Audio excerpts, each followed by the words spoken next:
So, like I said, we've got very proud to have Mano Watsa here, who's the president of Point Guard College Basketball, or PGC as they're mainly known, a worldwide movement of basketball development at all ages.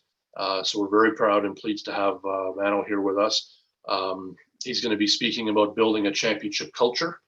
And to get more information on Mano and his story and run through basketball in his life, head to our website, basketballmanitoba.ca, to find out a little bit more about Mano here. So, Mano, I see you there. Welcome. Appreciate it. Great to be on with all the coaches today. Super. Glad you could join, and perfect timing. So we're going to turn now. Do you need are you going to share a screen, or are you mainly a talker? I will. I'll do both. Okay, super. I'm going to turn off mine and allow you to do yours. And so again, we welcome and very happy to have Mano here for the next 90-ish minutes. And of course, coaches, throw your Q&A or questions into the Q&A box, and we'll address those at the end with Mano here. So without further ado, Mano, floor is yours. I'll be in the wings here if there's any tech issues, but it's all yours. And again, thanks for joining us. Appreciate it. The pleasure is all mine. And coaches, hope you've been enjoying the day. So many learnings, so many great takeaways, and to all the coaches, not just from across Manitoba, but from across Canada and right around the world. Great to be on with you. As mentioned, my name is Mano Watsa, and I provide leadership to PGC basketball. And we're going to be talking about building a championship culture. And as we talk about this topic of building a championship culture, I'd like to share with you, and I'll actually just bring it off of the screen share for a few moments here.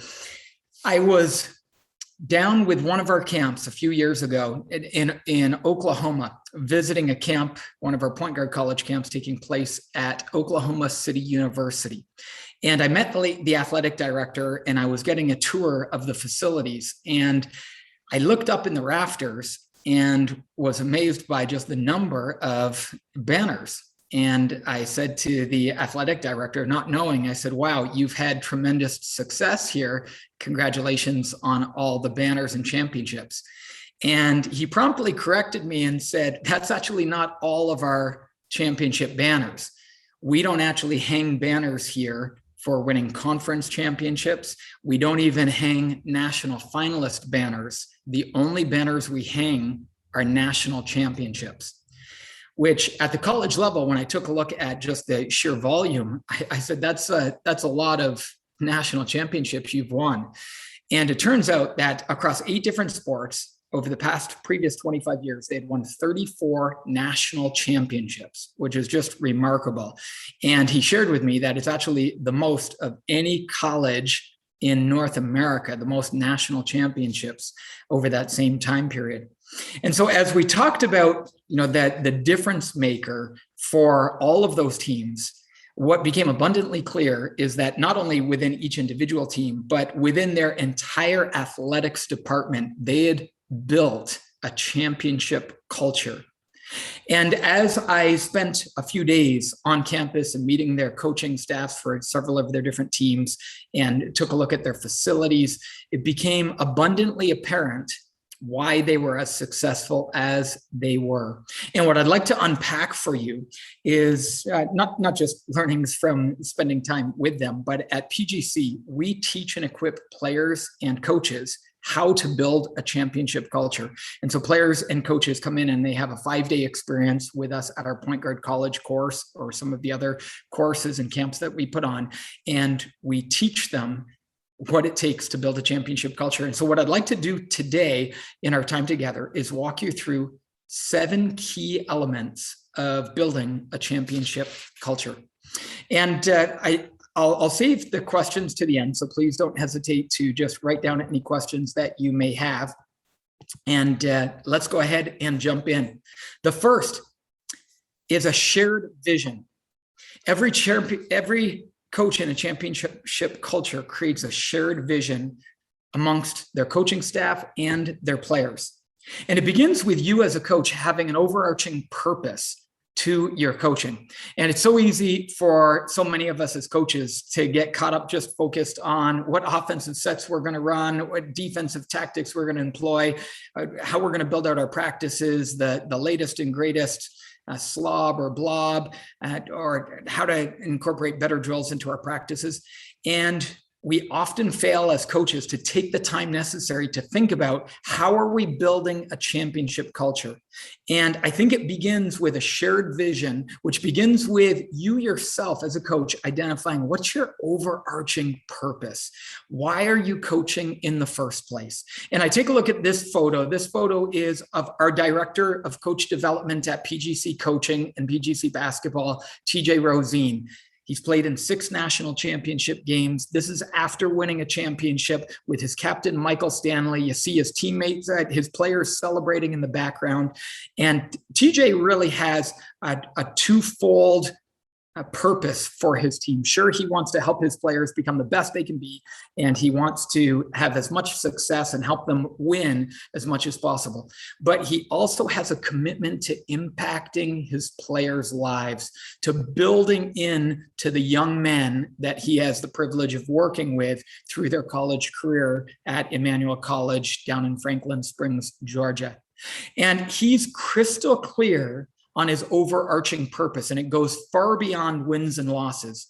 And I really think that his overarching purpose that's really all about the impact that he wants to have on his players actually fuels the success that he has because of the buy-in that it creates with his players. So I wanted to share that image with you as a reminder, as you see him arm in arm with his captain, Michael Stanley, in the midst of the pressures of the season, in the midst of everything that goes on day to day and the struggles and the challenges and the lack of time and everything you have to do to be successful as a coach, to bring yourself back to your overarching purpose and to remind your coaching staff so that you have a shared vision of what your purpose is. Because if your North Star isn't clearly defined, you may just end up pursuing every single day whatever's next. Oh, we got to fix this. We've got to correct that. We've got to focus on this. And you may just find yourself falling into the trap that so many coaches find themselves in of just chasing wins, as opposed to serving an overarching purpose that's even bigger than yourself. That's about the impact that you can have in kids' lives, whether it's younger players, if you're a youth coach, or older players, or even if you're coaching college, university, or professional players, the impact that we can have as a coach. So I wanted to start there and bring you back to really thinking through what is your North Star? What is your overarching purpose, your why behind what you do? And then my encouragement is to keep that at the forefront, because in the midst of everything you're doing to help your team be successful, it's easy to lose sight of the why. And at PGC, our why is to inspire and equip every player and every coach at every level. And I continually bring our team back to our why of why we do what we do. And you as a coach can bring your team back to your why as well. The second part of your shared vision is getting really clear on your values. Your values, or as Tony Bennett, we had Virginia coach Tony Bennett speak on our podcast, The Hardwood Hustle.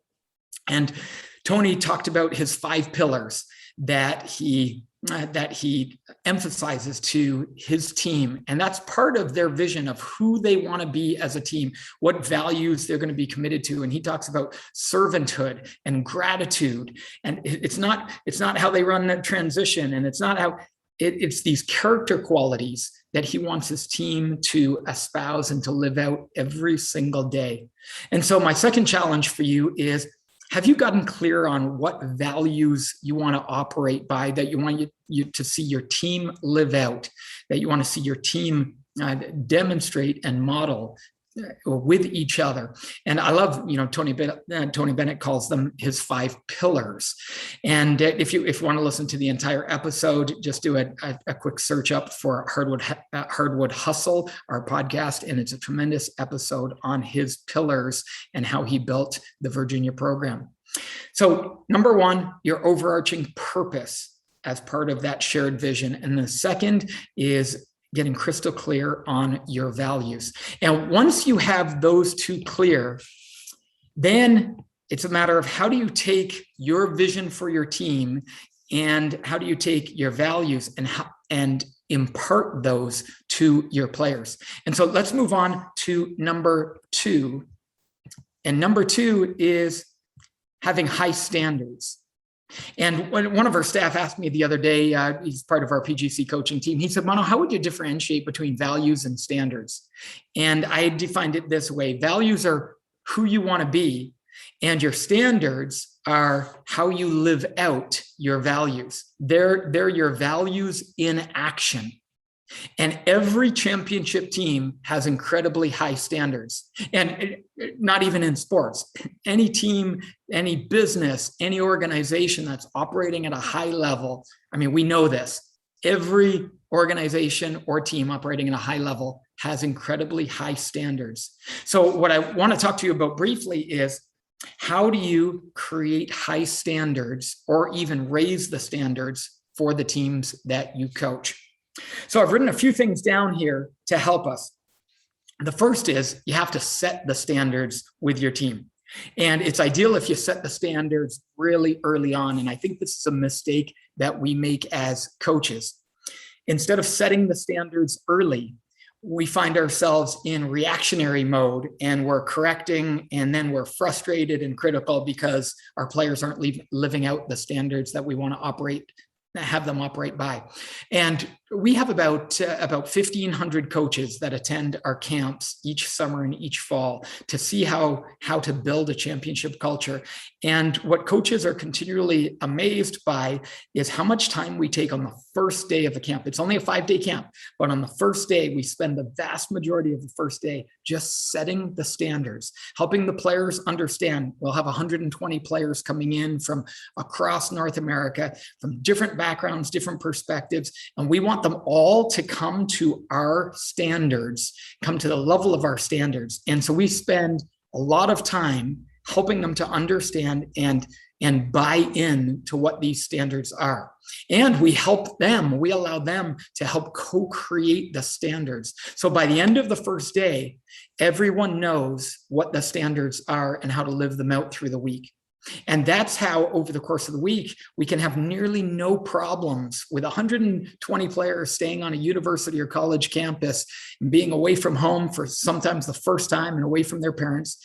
And yet they live out the values that are near and dear to us at PGC. And why is that? Because we took the time on the front end to identify and set the standards with them and to give them the opportunity to buy in to the standards as well. So you've got to set the standards. One of the things that we do with our practices, both on court at our PGC sessions and with all the teams that I've coached. I spent 5 years as an assistant coach on the men's side at the University of Waterloo. After I finished my playing career at the University of Waterloo, I spent 3 years as the head coach for the University of Waterloo women's team before shifting my focus exclusively to my work with PGC basketball. But over the past 13 years, I have coached my kids as they've grown up. So I went from coaching grade 5 and 6 teams to grade 7 and 8 teams to then junior JV teams, and then finally the high school senior boys or varsity team at my kids' high school, all along coaching their club teams at the same time. And so I've coached a lot of different ages and stages. And I think there's some really simple principles in terms of standards that are important across the board, no matter which gender you're coaching or what age you're coaching. And we teach this as an acronym at PGC. And our founder, Dick DiVenzio, who played at Duke University and was a brilliant basketball mind before he suddenly passed away just over a decade ago. He taught, 2 decades ago, he taught a principle and an acronym called S.H.A.P.E. And I'd like to just walk you through these letters of S.H.A.P.E. because it's mission critical that your teams exemplify these 6 ingredients of leadership as they're really foundational to having a championship culture. The first is the letter S in S.H.A.P.E., and that stands for spirit. And having your players be energy givers, not energy takers, not energy vampires that suck the energy out of the gym through their criticisms and their bad energy, but energy givers that contribute and not contaminate, that help to energize the environment. Because a quiet gym is always a loser's gym, and a noisy gym is typically a winner's gym. And you want to have your players that are energetic and uplifting, that can recreate a game-like environment as much as possible in their practices. So the first thing that your players have to be able to bring every day is spirit and good energy. In the acronym S.H.A.P.E, it's actually spelt a little differently. Our founder, Dick DeVenzio, added a letter C. So it's S.C.H.A.P.E. And the letter C stands for communication. Every great team communicates well. And I'll come to communication a little later on, so I won't spend much time on this. But it's important that you teach your players how to communicate. You know how important it is defensively, but our players need to be able to communicate in practices and in games. The C is communication. The H in S.H.A.P.E stands for hustle. And hustle is helping your players to make their hustle not just an occasional thing, not just a sometimes thing, an all the time thing. Being able to show up with urgency before a drill, competitiveness in the drill, all part of hustle. And if you want to have a championship culture, it's important that your players operate with hustle as a habit. And the next is the A in S.H.A.P.E, their approach. It's how they do what they do. It's so easy as coaches just to focus on what they're doing and what's the next drill, what's the progression that we're implementing. But far as important, maybe even more important, at PGC, we say how you do what you do is more important than just what you do. And you know that, we know that, coaches. If a team is running a play, it doesn't really matter what the play is if it's run poorly. Players have to do it with speed and with precision and with good timing and with the right level of focus. If they don't do those things, it doesn't matter how good a play is, the play is not going to work. If they don't go tight off the screen, if they don't use the screen effectively, if they don't have the right timing and spacing, it's not going to be effective. But as coaches, we fall into the trap of just focusing on what they're doing and what we're doing. And at PGC, we encourage coaches and players not just to focus on what they're doing, but how they're doing what they're doing. And it's their approach. And we approach things with a perspective that everything matters. And you want to reinforce, if you're going to have a championship culture, you have to reinforce to your players, everything matters. Every aspect of what they do matters. The P stands for precision.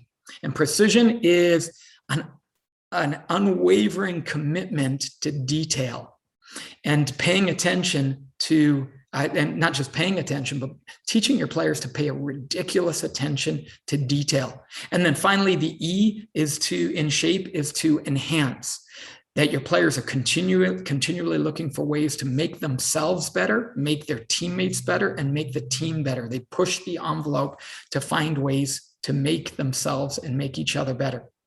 So the question is, how do you incorporate those principles? How do you shape your team and teach your players to shape themselves and to shape each other? Well, the first thing that you have to do when you're creating any standards is you have to talk about it.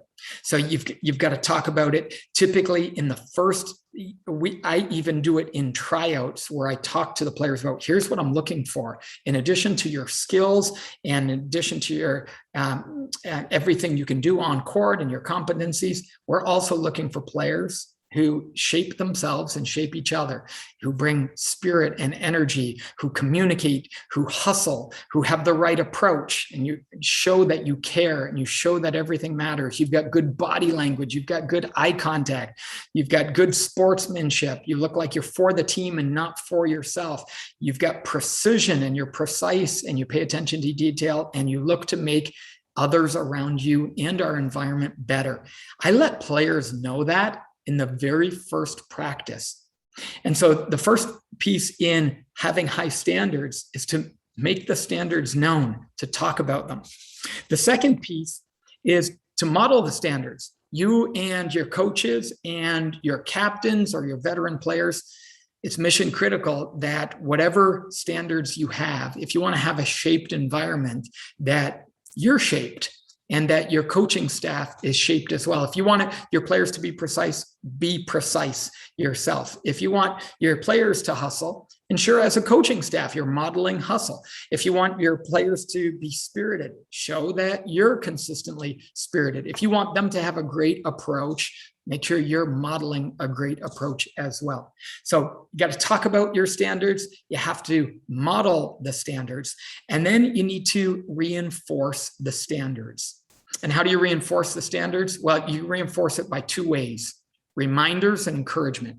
So you've got to talk about it in advance. And that's something that we do at PGC. So an example would be when we're in a classroom setting on the very first day, we let them know, we don't just send them to the gym. We let them know in advance, when you get to the gym, here's what we want you to do. Here's how we want you to do it. So if you're going into a first practice and the players are going to be going to the locker room after practice, after that first tryout or practice, guys, when you go to the locker room, here's what I want you to do. Here's how I want you to leave the locker room. So they're already clear on what the expectations are. Or it might even be before you start the first drill in practice. So we'll always start it this way. We don't jump into the first drill until we've talked about how we want them to do the drill, how we want their focus to be, their eye contact, their body language. We're going to talk about the hustle, how they're going to hustle into the drill, how they're going to hustle out of the drill, what communication we expect. We're going to give reminders, and then we look for opportunities to celebrate and encourage that which we want to see repeated. We're going to bring attention to that which we want to see repeated. So it's so easy as coaches to just spend the majority of time focusing on what a player isn't doing right. But the old adage, catch them doing good. My challenge to you is this season, can you catch them doing good and spotlight it and highlight it? Because players will do more of what they see that's getting rewarded. They'll do more of what they see is getting rewarded. So look for opportunities and see if you can accentuate the positive, accentuate that which you want to see repeated. So those are three quick ones on high standards. You've got to talk about it, you have to model it, and you need to reinforce it through encouragement and celebrations. And let me just actually give you one additional piece on celebrations. We bookend our practices to ensure we're constantly reinforcing our standards and the values that are important to us. We begin every practice at the center circle. Everybody meets up at the center circle. We'll talk about what we're going to cover that day in practice, so all of our players are clear on what the focus of the practice is and what we're looking to get out of the day's practice. And then in addition, we'll have just about 90 seconds of celebrations. And what celebrations looks like as we're gathered around the center court circle is I'll say, how did you see one of your teammates show up well today, or since last practice, or since we were last together, or since last game?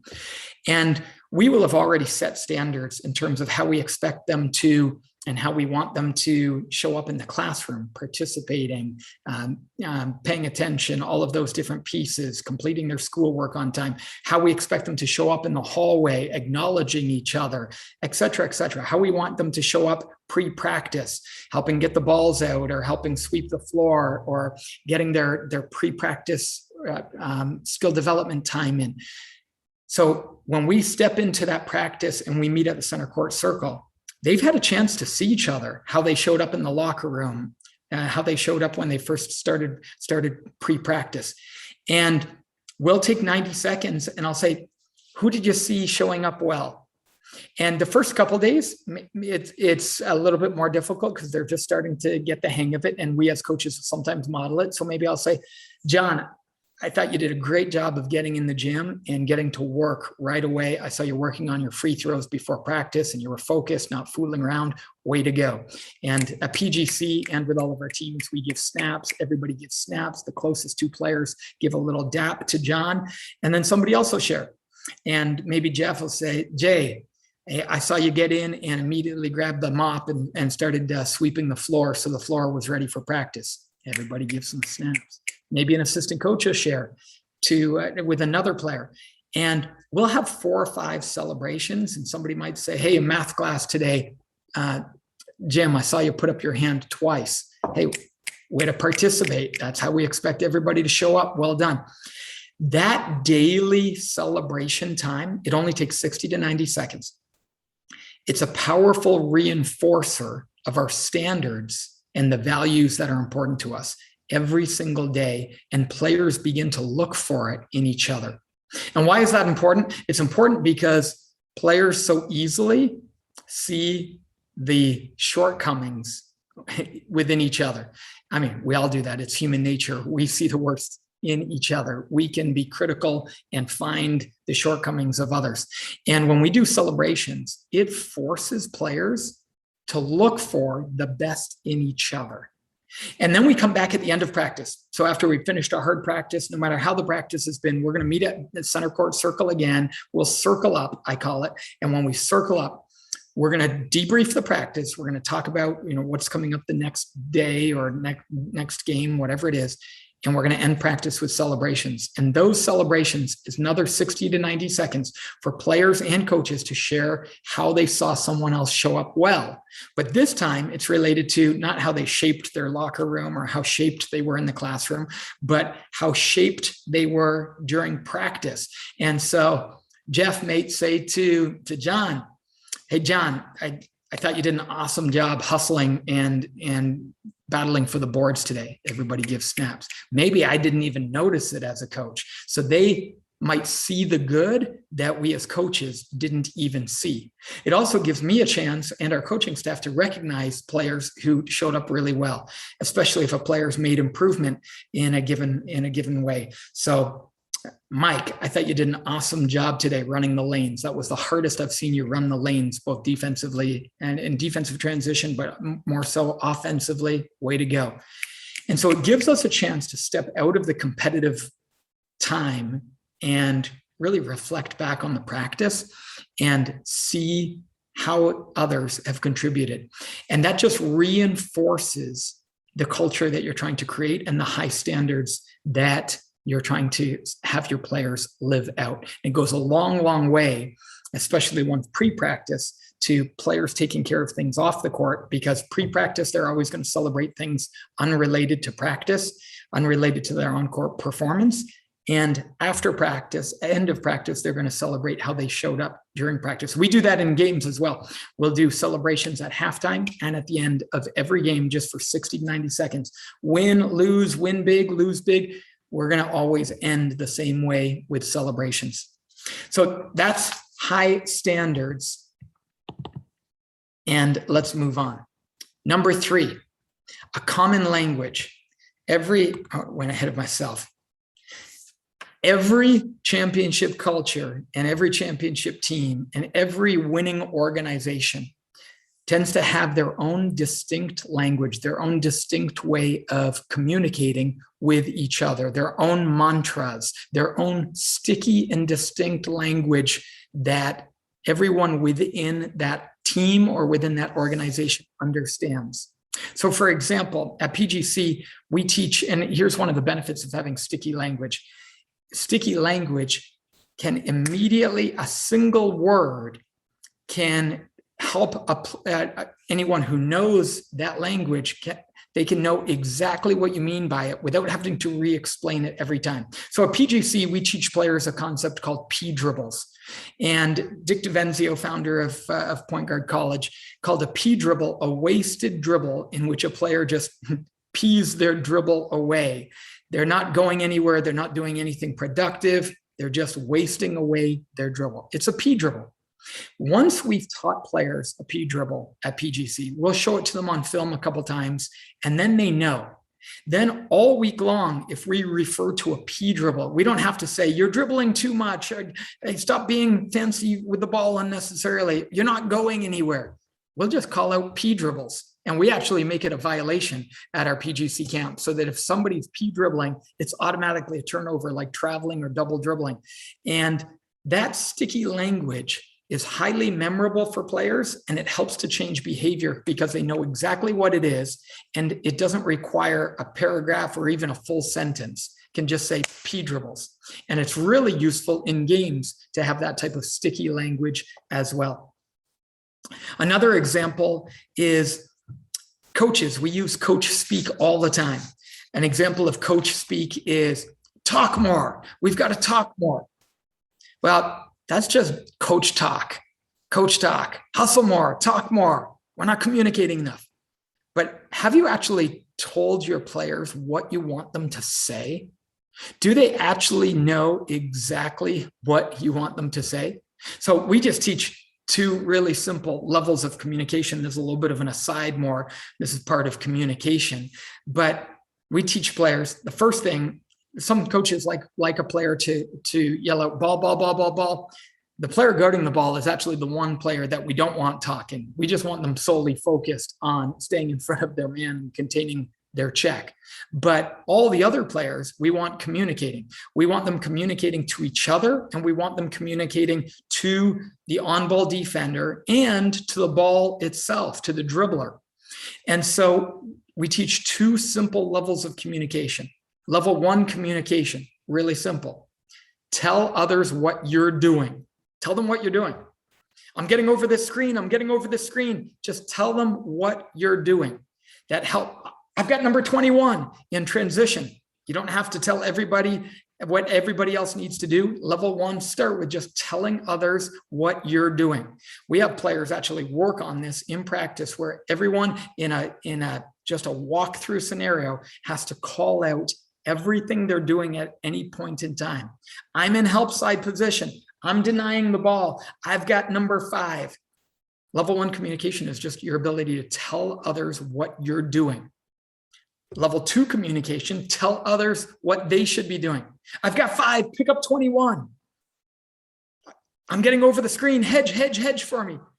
Telling your players what they need to be doing is the higher level form of communication. Level 1, tell them what you're doing. Level 2, tell them what they should be doing.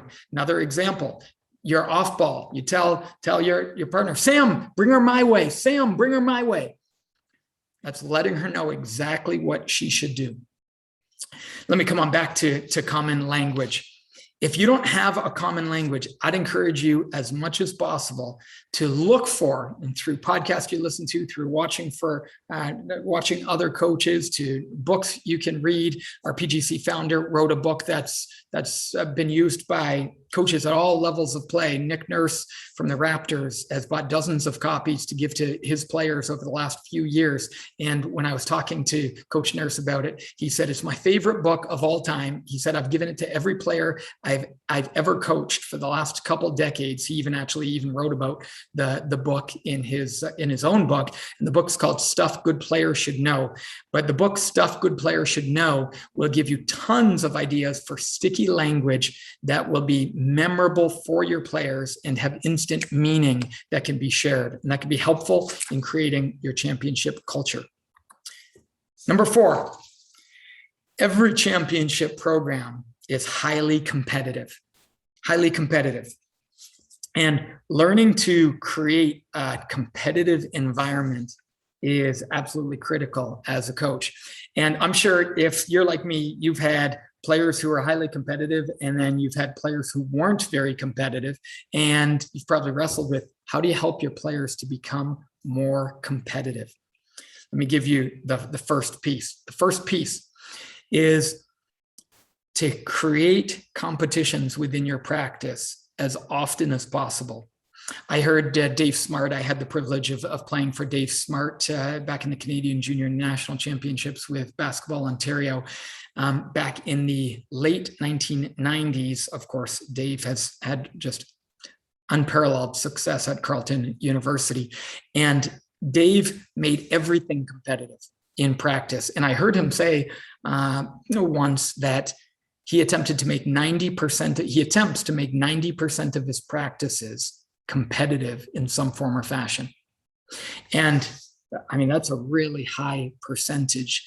And so my challenge to you is to consider, coaches, how often are the things you're doing in practice competitive? Sure, there's a time for skill development or working on something technical, but your players then need to very quickly go to trying to use those skills in game-like scenarios.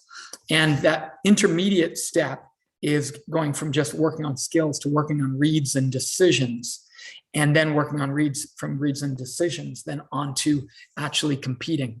But one of the easiest ways to make your players more competitive is to have them participate in more competitive things. That'll help breed competitiveness. In addition, having consequences and having rewards, having winners and having losers in everything you do can help to create and foster competitiveness in your players. And the thing about competitiveness is it's infectious. Competitiveness is infectious. And so you want to fuel the players who are highly competitive as much as possible, because they'll bring up the level of the group in terms of their competitiveness as well. The next one, and I want to make sure I get through all 7. We can come on back and discuss any of these more in depth. The 5th one is every championship culture has high accountability. High accountability. You've got to have accountability all the time. And the mistake that we make as coaches is thinking that we have to be the one who's always holding everyone accountable. And one of the things that we have done at PGC is equipped the players to hold each other accountable. So when something goes wrong, or someone is drooping or dragging or not hustling at a PGC session, we don't talk to the player who's drooping and dragging and not hustling. We'll talk to their teammates, and we'll remind their teammates that they need to lead, that they need to hold their teammate accountable, that they need to bring out the best in their teammate by encouraging and reminding and challenging their teammates. So a high accountability culture doesn't mean a culture in which you're the one who is, take it off screen share, that you're the one who's having to hold players accountable all the time. But it's important that you as a coach, especially if you're a head coach, that you're holding your assistant coaches accountable, giving them reminders as needed, and that you're holding your players accountable consistently as well. I'm going to just slide back a little bit because the sun has just come out. There we go. That way there's no glare. And if players aren't holding each other accountable, you're going to find it really challenging to have to be the one to always be holding everyone accountable. So how do you help your players to hold each other accountable?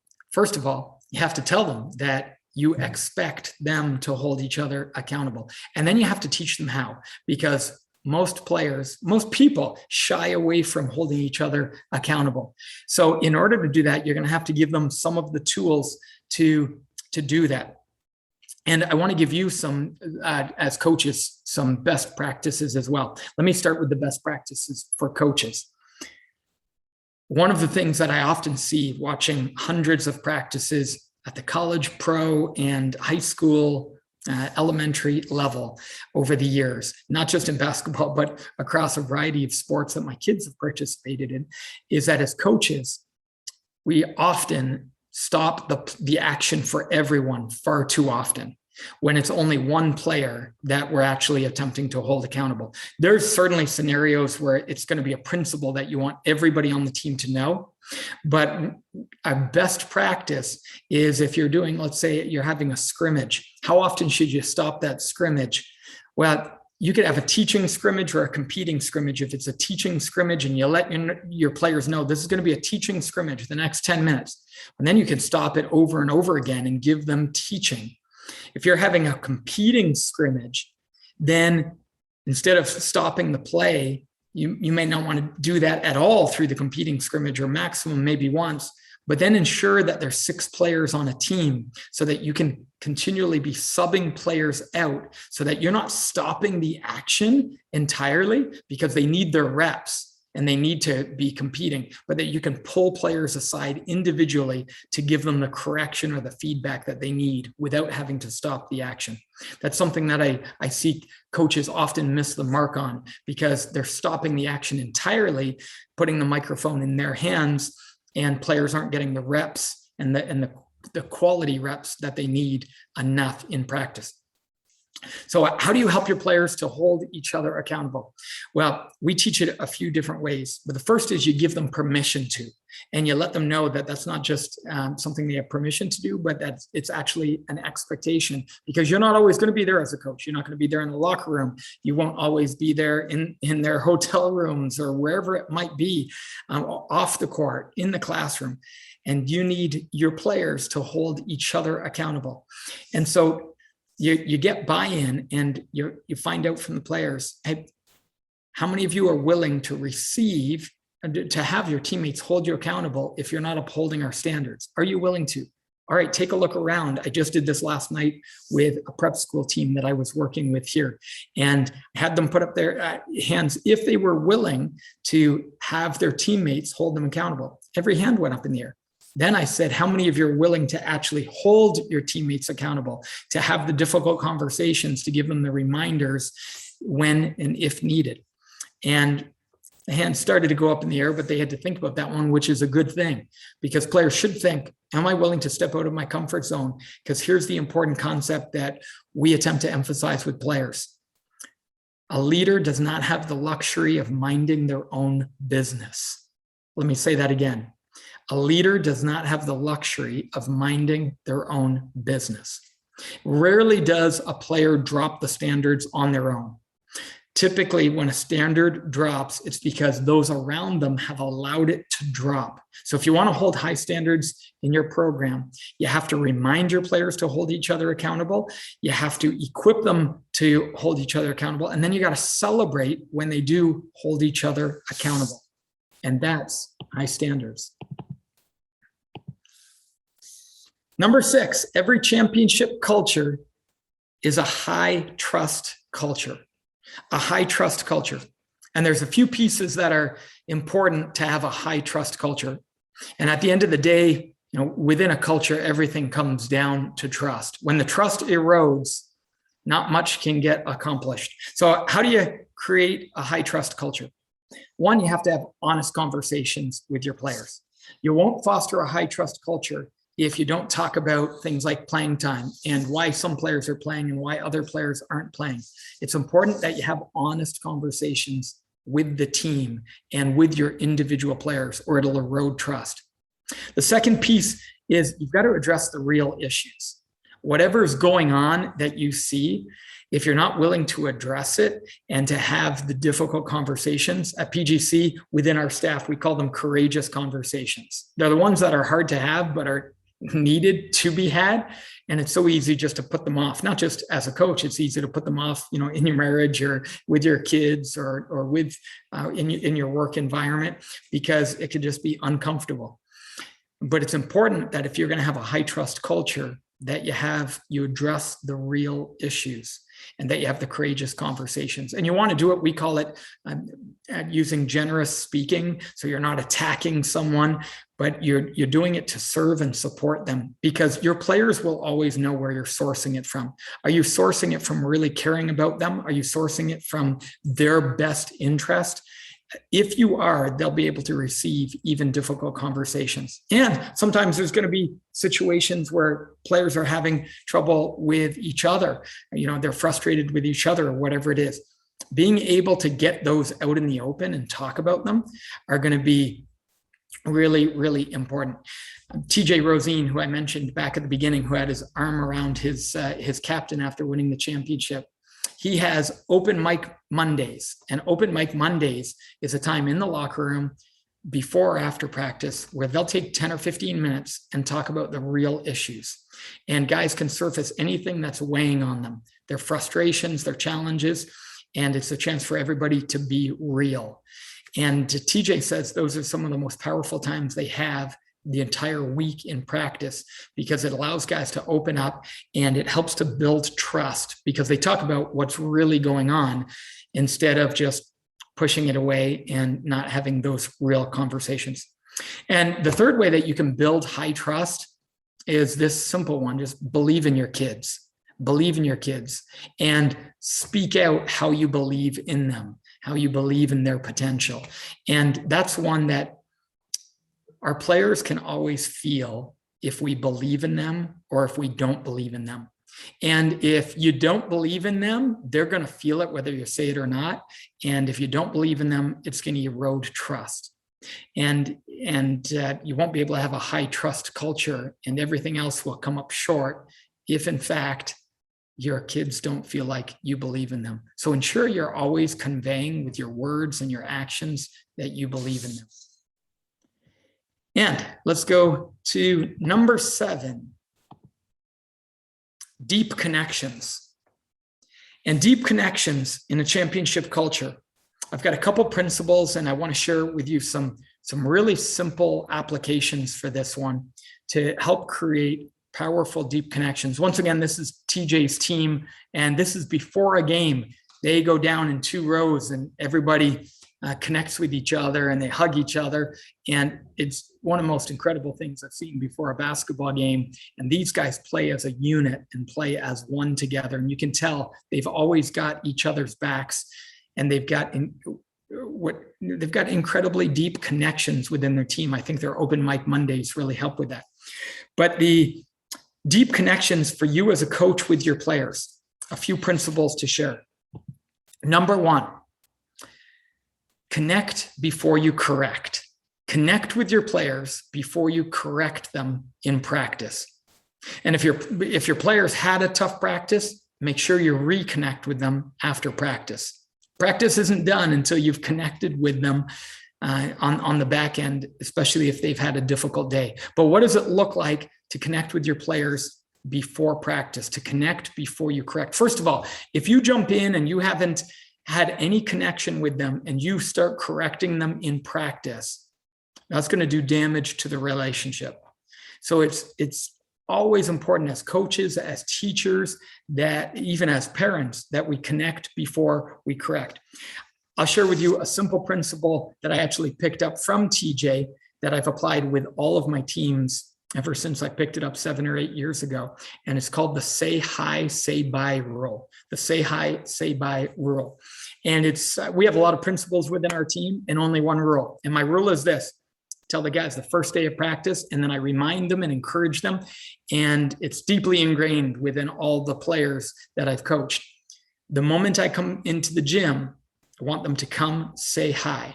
And if I'm in the gym before them and they come in for practice, they come find me and say hi. I encourage them to say hi to each other as well when they come into the locker room. Especially younger players, they can come in and just kind of quietly get dressed and not say anything to anyone else. So we attempt to set a standard where they're connecting with their teammates, a dap or a high five. But when they come into practice, they don't have to do it in the first 5 seconds. They don't have to beeline it towards me. But I tell them within the first 2 minutes, I want them to come find me and give me a high five or a dap. And I'm just going to ensure I get a connection with them to see how they're doing, how their day was. It might even be as short as just saying their name and saying, good to see you. But if time permits, I always try and just ask them one question to find out what was going on in their day prior to practice, to connect before you correct. There's a great book called Hold On to Your Kids, in which the authors talk about the principle of creating attachment to others, creating attachment to your own children. And they talk about your first and last contact with your kids each day and how powerful it is in creating a bond and an attachment. And if you want to create a bond and attachment with your players, implement this first and last contact. So the players come up, the first thing you want to get is eye contact. You want to make sure you see their eyes and they see yours. The second, some form of physical touch. With my kids at home, it's a hug. With players, a slap or a dap. And then the third is their name. The fourth is a question or some type of dialogue to create a communication back and forth. So I'm going to say, hey, Mike, how did that math test go this morning? Hey, Jennifer, how'd your day go? And you're attempting to just find out something about their day to create a connection that says, I care about you. And here's what the connection does. When you look in your players in the eye, when you give them a high five or a dap, it says, I see you and I care. I see you and I care. And as coaches, it's so easy to be, and I've certainly had days and times in which I was just focused on what I had to get done in practice and moving it forward. But I didn't take the time to connect. And you'll build stronger relationships, have a higher trust culture, and you'll have deeper connections with your players if you take the time to connect before you correct. Get eye contact, get physical touch, use their name, ask a question, use an uptone to show enthusiasm. They'll feel seen, they'll feel heard, and you'll also know before you go to correct them in practice if they're already struggling with something, if their dog just died, if their parents just had a fight, if they failed their test, if their girlfriend broke up with them, whatever it may be. That'll be helpful for you to know prior to getting into your practice. And we call it say hi, say bye rule, because at the end of practice, the other piece players know they need to come say goodbye. I tell them two things: thank the assistant coaches, say goodbye to me. They usually end up doing both. They say bye to the assistant coaches and thank them, and they end up thanking me. But I say, like, you don't need to thank me, but thank your assistant coaches for being here, but say goodbye to me. And that gives me the opportunity to not only have a final connection, but a lot of times in practice, I haven't given players the encouragement that they needed through practice. I do my best to, but the Harvard University studies show that players need a 3-to-1, not just players, students, people. We need a 3-to-1 encouragement to constructive criticism or constructive feedback in order to be in a good place. And that's just hard to do in the midst of practice. But the end of practice gives me the opportunity to see Mike and be able to just really quickly recollect what happened in practice. Mike, I loved the way you lifted up your teammates. I mean, they were dragging and you elevated and raised their performance. That was awesome. And it just gives me 2 or 3 seconds to be able to give them some meaningful feedback at the end of a practice. And maybe I can't do that with all 12 players because guys are coming up quickly by coach, but I can pull 2 or 3 aside, and I get the chance to have that final connection and send them off at the end of practice as well. Say hi, say bye rule. I stole it from TJ. I hope that you can steal it and implement it as well. And we've already talked about celebrations, but I'll just come on back to celebrations to say celebrations can be a fantastic way to create deep connections as well, because it'll give you the opportunity to celebrate your players. Your players will celebrate each other. Your assistant coaches will celebrate other coaches, will celebrate players. Players will celebrate coaches. And that just helps to create deeper connections as well.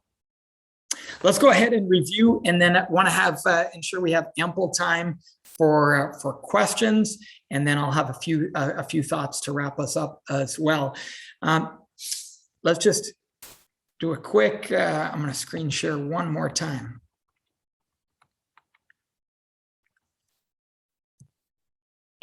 Say that, but I just lost everyone.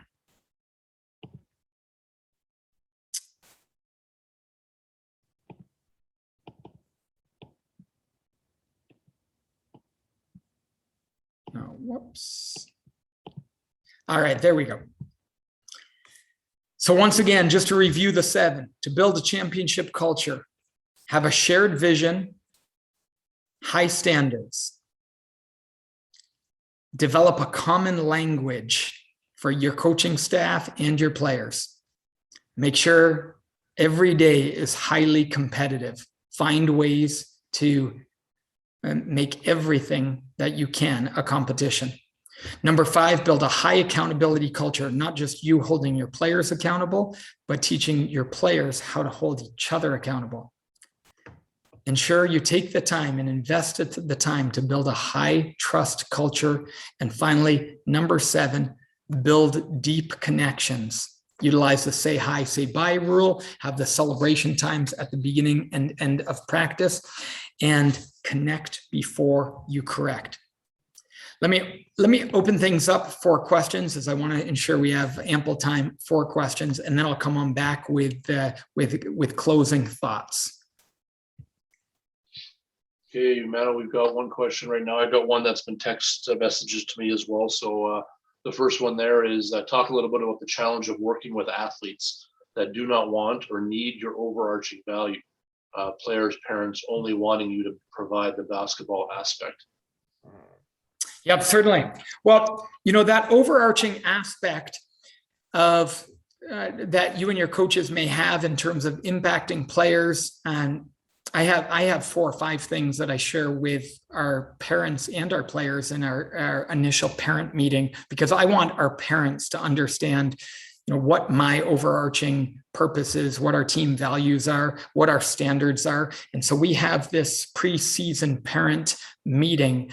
And I know there are parents who there are some who may be predominantly just concerned about, that their opportunity their kids are going to have or their basketball development. But I always want them just to know my why, and that I want to help develop young men or young women into leaders, and I want to help them grow in their character, and I want to prepare them to be successful, flourishing young adults and adults.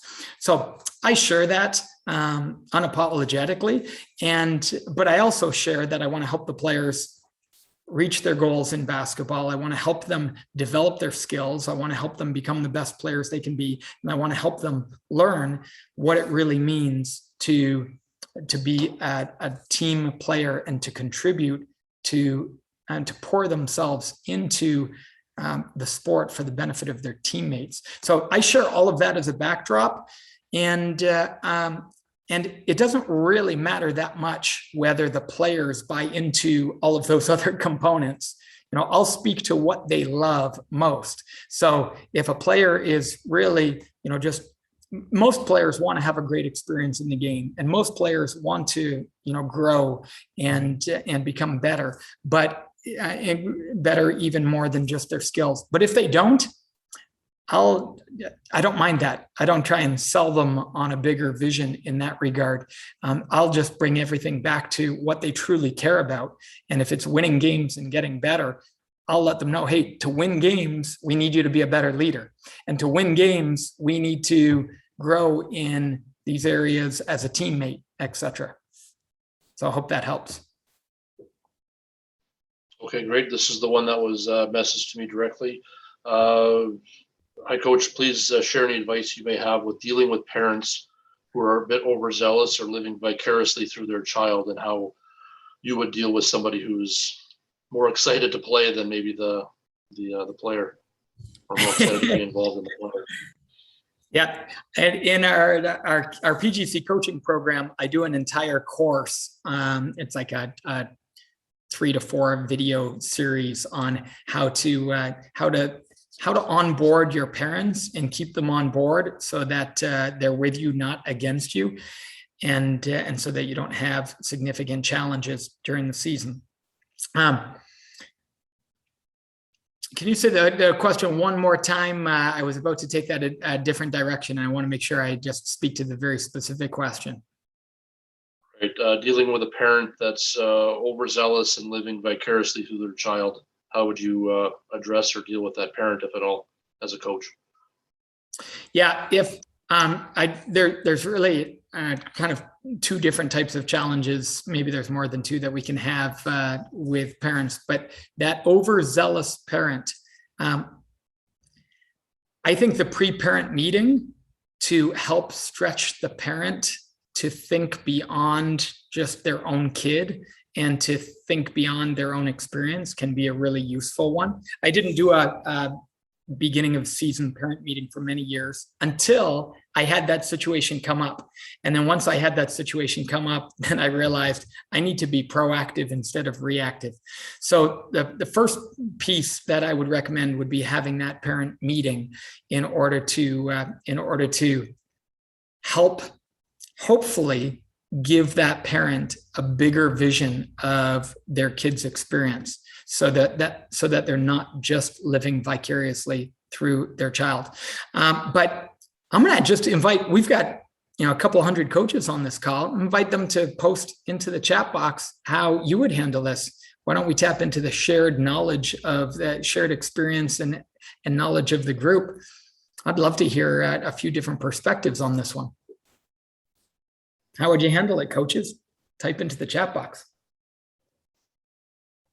Will they be able to take a few minutes to go ahead? Will they be able to see each other? They do, yes. Fantastic. Yes, but on the recording, no. So that's why I'm reading the questions back.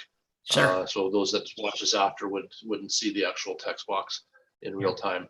While there might be some typing happening, slower than others. A question I had received for Coach Carly before you. I think it would be applicable here while we're waiting for maybe some other questions. With all your years in coaching, what number one advice would you give to a new coach just starting out?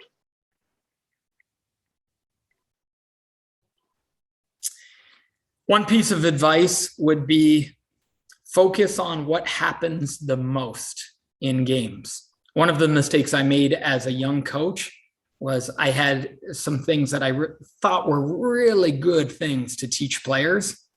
But then I had a mentor coach, the former Olympic team coach, Don McRae from the Canadian national team, who mentored me.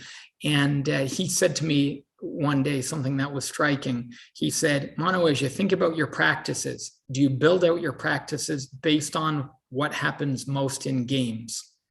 And that was a striking question, because when I reflected back on my practices, I realized that I was doing things that would help us get 1% better here, 1% better there, but that only happened, 1 or 2 times a game, as opposed to the 3 or 4 things that happen every single trip. Your ability to defend in transition is going to happen 50 or 60 times a game. Your ability to run in transition is going to happen 50 to 60 times. Your ability to complete passes hundreds of times in games. Your ability to rebound offensively and defensively hundreds of times a game. And so I was focusing, especially coming from a skill development background, I was focusing on a lot of good skills that might only happen once every couple of games or once or twice a game. And if I could give a recommendation to a coach, it would be to major on what happens the most in games and build from there. And then a part 2 to that would be just make sure you don't do that to the detriment of skill development, because you want to always ensure, and I know Carly was talking about that earlier, you always want to be helping your players develop their skills at the same time. So I think that would be a key piece that I would say to a young coach. Okay, super. I've got, there's more coming in now. This is from Coach Shannon. We actually have a program letter. Then the kids who are part of the program, we have a preseason meeting with parents, followed up by a players only meeting with coaches. And we do a parent and player contract / agreements. I think when you're 100% open and transparent about what your values are, you eliminate most of the negative challenges. They can happen, but they're rare. Yeah, I completely agree with that, Shannon. Well said. Okay, here's another topic or similar one maybe. How do you deal with players that don't buy into the culture? Yeah, for the most part, here's what I would have to say about that.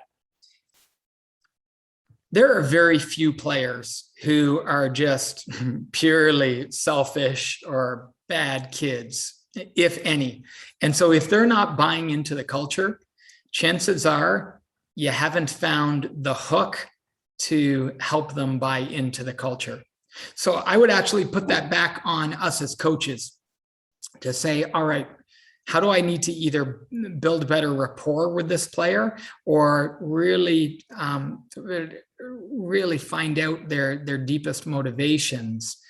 Because most in our worlds today, with social media and ESPN top 10s and ankle breaking plays and players dunking on players, and that's what gets all the attention. We live in this really, unfortunately, the game has been hijacked by individual plays and individual showmanship. And so as coaches, especially those of us who are coaching younger ages, it's really important that we bring our players back to helping them understand the game is more than that, way more than that. In fact, the game's not about that. And that can be hard to do. When I watch AU tournaments and see the self-focused, self-absorbed type of play, it saddens me. But when you work with players, I think as coaches, I think we have the opportunity and the responsibility to bring players back to the team game, and that the game of basketball, it is a team game. So it forces a player to look beyond themselves. So I think as coaches, I think we have a responsibility to pull players into a bigger vision than just their own accolades or their own scoring points per game, etc. And I think for the most part, players, the vast majority of players can buy into that. It's just a matter of how you frame it with players and helping them to see a bigger picture. And most kids, no kid wants to be the kid that nobody else likes, that everybody thinks is selfish and self-focused. And so sometimes, I've heard Dave Smart say, you got to tell the player they're being a bad teammate and they're being a selfish teammate. And I think there's a lot of truth to that. You've got to be real with a player and call them to something bigger than how they're showing up as.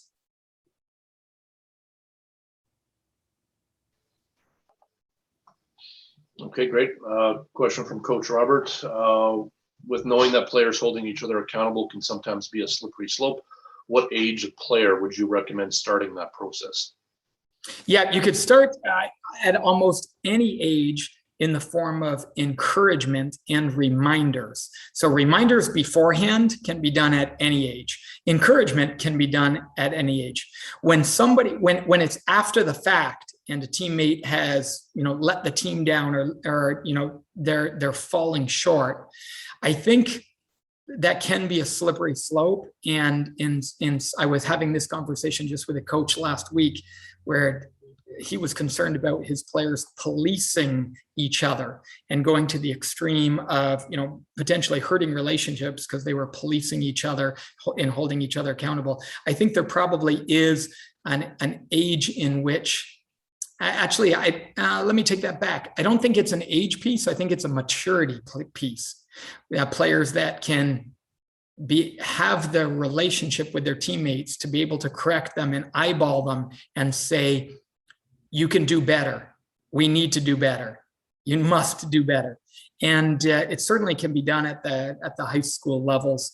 But I think what's most important is, as coaches, us giving players a language and what they can say. Because a lot of times without having a language, players will just start yelling at players, or players will just, criticize them. And very few players respond well to their teammates, spewing things at them. So I think you can do it at an early age. I've done it at an early age with soccer teams and basketball teams that I've coached, but you have to be able to give them a language for how to give feedback and how to, and really what to say. Okay, great. Here's just a comment, I think, on one of the last few things you've been saying. My experience is largely positive with parents, at least out loud. They support the team, the other players, and they really appreciate the coach's time and efforts. So that was probably just your question or comments, seeking comments from your earlier piece. That was from Coach McKenty.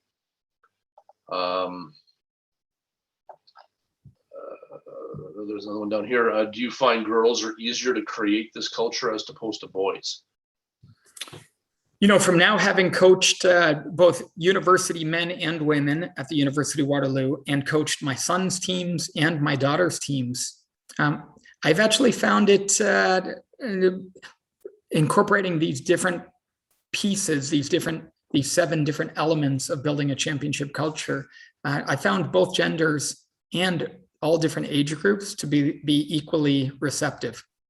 I found working with 10 to 12-year-olds, obviously you're framing things differently based on their maturity levels and their age levels, but I found their receptivity across both genders and across lots of different age groups to be the same.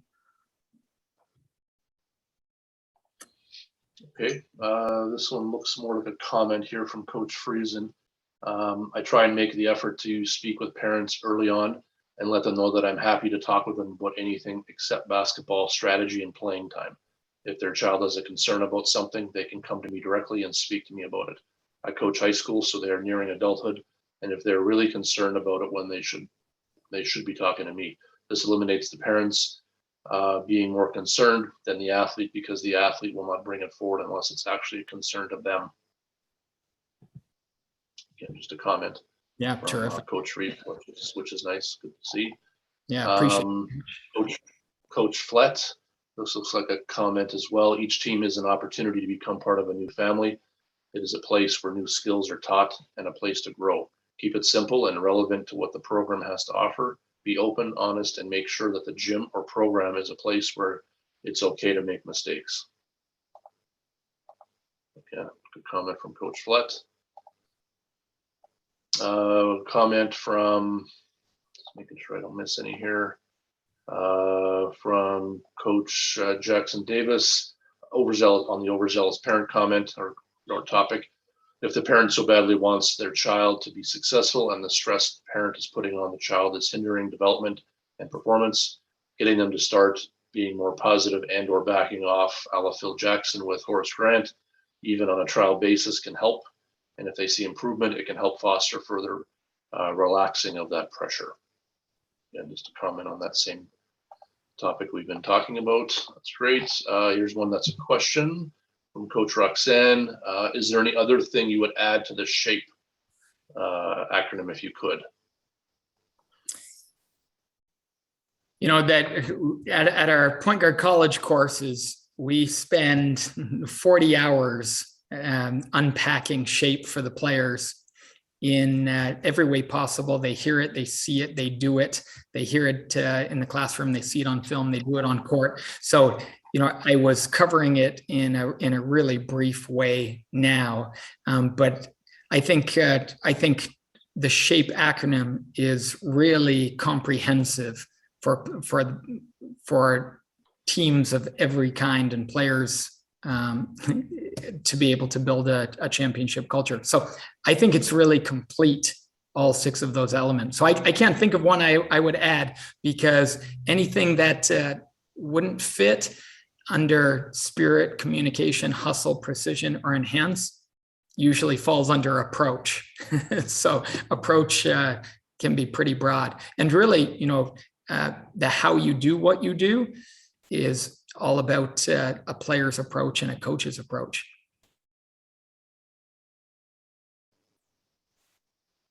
All right, super. And as the final comment of a thank you from Coach S.J. in the Philippines. It's 4 a.m. right there, and he's stayed up all night to watch this. So again, nice to see this is reaching far and wide. So hello, Coach S.J. Nice to have you with us. So that ends our questions that we have. Terrific. I'd love to just say, Coach Mano here, if we have time. Please do. Yep. Coaches, I just want to encourage you to invest your time in thinking about building a championship culture. With the amount of time that we invest in our offenses, our defenses, and all the drills that we run, our practice planning, it's worth spending time every single day to fight for your culture. And you truly have to fight for your culture every day by thinking about the things that are most important in your culture, your values, your standards, the environment that you're creating each day. And if we can ever be a resource to you, we would certainly love to be. And in fact, we've created a preseason retreat that I just want to share briefly. It's a 90-minute program to help you develop your team's standards, culture, and accountability. I've equipped hundreds of coaches in this preseason retreat. It's a 90-minute retreat, as I just mentioned. And coaches asked me a few years ago, I would love it if, instead of having to kind of implement everything that you talk about, to actually have you do it, this retreat that you do with your team. And a short time ago, we recorded it. We've now put several teams through it. And it's a 90-minute recording of a whole series of exercises to help you in just one single afternoon or evening, develop your team's standards, culture, and accountability. It's been used from U10, U12 players all the way up to Division I teams, and would love to make that available to you. And we're actually bringing it to life later next week. If you send an email to mano@pgccoaching.com and just put retreat in the subject line. That's Mano at PGC, MANO at pgccoaching.com. And we can make sure we get you details on that preseason retreat and would love to make it available to you. The second piece I'll just mention, Basketball Manitoba has a fantastic YouTube site, as you've heard, for those of you who've been tuning in all day, with tons of resources. We'd love to be able to support you as well. And we've attempted to create an easy to navigate resource all in one place with everything that we teach at PGC on culture, on leadership, on how to be a master teacher. And you can visit pgccoaching.com for details. Would love to be able to continue to support you in your coach journey, and would love to have you come join us at one of our summer or fall camps if you've never had a chance to take in one as a coach. Over 10,000 coaches worldwide have been to one of our camps. And we also put on coaching clinics as well. And then finally, if we can be a resource to you, we're continually putting out content on helping players and coaches to think the game. And so you could go to at PGC Basketball or at Mano Watsa. I post a Monday mindset to support coaches and leaders at all levels. We have a Think the Game Thursday video that we put out as well. And so those are just free resources to support coaches across the basketball world. And appreciate everything Basketball Manitoba is doing to support and grow the game. You guys do such a super job with this clinic each and every year. I'm glad it was still able to take place online, and grateful to be a part of the day. Super great. Thanks very much, Mano. Appreciate your time and joining with us this afternoon. Again, we'd love to have you or any of your coaching staff here in Winnipeg one day at our clinic. The Zoom is nice, but video is, in person is much better. So again, thanks for the time. Have a great weekend. We'll keep in touch, and great messaging. So thanks again. Thanks, coaches, and a big shout out to all of you as coaches for dedicating your day to growing yourself as coaches. Speaks volumes about who you are as a coach.